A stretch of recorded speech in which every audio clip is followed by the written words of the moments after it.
জিনিয়া খাই গেছে। আজি আর তুই আমার টিফিন খাইছিস না? কে আমার কেমন বাইতে পারে না, আমি তোর কেমন কেমন কে? তা টিফিন খাইছে কেডা? যে টিভি না না না সেই তো খাইছি। আমদালা তুই খাইছিস না? এই মাথার সাথে একমাত্র তুই এতিম, তোর বাড়ি থেকে খাবার আসে না। আমি তো খাইছি না। না তুই খাইছস। কি হয়েছে শোয়েব? হুজুর ওই আমার খাবার খাই বলছে। কে তোমার খাবার খাইছে? আমজালা। আমদাল্লা, তুমি কি ওর খাবার খাইছো? না হুজুর, আমি তো খাইছি না, আমি মিথ্যা কথা বলতাছি।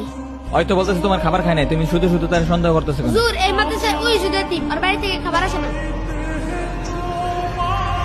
হুজুর আমি দেখছি কেডা খাইছে। কে খাইছে? শোয়েব যখন পানি আনতে গিয়েছিল তখন বিড়ালে খেয়ে ফেলেছে। দেখছো তোমার খাবার বিড়াল খাইছে, আর তুমি শুধু শুধু আমদালার দুষ্টাছো।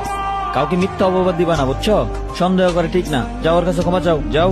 হামজালা আমি তোরে ভুল বুঝছি, তুই আমাকে ক্ষমা করে দিস। আচ্ছা ঠিক আছে, চল আমরা খেলা করি। তারা আমার টিফিন খাই এটা রাইখা। আচ্ছা রাইখে আস। এই বাচ্চারা, তোমাদের মাদ্রাসা আজকে সম্ভবত ছুটি হয়ে যাবে, সবকিছু পরিষ্কার করে ফেলো।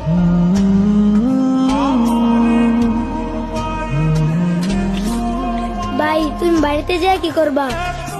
আমি আম্মুকে বলবো শীতের পিঠা বানাতে, শীতের পিঠা মজা লাগে তো তার জন্য। হ্যাঁ শীতের পিঠা খাইতে অনেক মজা। আমি বাড়িতে যে আম্মুকে বলবো আম্মু শীতের পিঠা বানিয়ে দিবা। আচ্ছা তুমি আমাদের বাড়িতে আসবে? আচ্ছা ঠিক আছে, তুমি আমাদের বাসাতে আসবে। ভাই তুমি কোথায় যাও? আমি মাদ্রাসায় যাইতেছি, তোমরা আসো। আচ্ছা বন্ধু, শীতের পিঠা খাইতে কেমন লাগে রে? বিরাট মজা। আমি তো ছুটির অপেক্ষায় রয়েছি, ছুটি দিলে বাড়িতে যাব। বাড়িতে গিয়ে আমার মাকে পিঠা বানাতে বলবো। আমার মা অনেক সুন্দর সুন্দর পিঠা বানাতে পারে। আসসালামু আলাইকুম। ওয়ালাইকুম আসসালাম, বসেন। আচ্ছা হুজুর, বাচ্চাদের তো পরীক্ষা শেষ হয়েছে, শীতের জন্য তো ছুটি দেওয়া দরকার। আচ্ছা কতদিনের ছুটি দেওয়া যায় বলেন তো?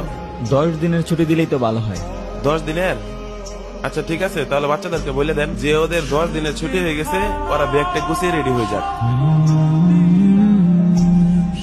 এই বাচ্চারা, তোমাদের পরীক্ষা শেষ হয়েছে, শীতের জন্য 10 দিনের ছুটি দেওয়া হয়েছে। তোমরা সকলেই ব্যাগ টেক গুছিয়ে বাড়ি চলে যাও। হ্যাঁ বাড়িতে যাবো।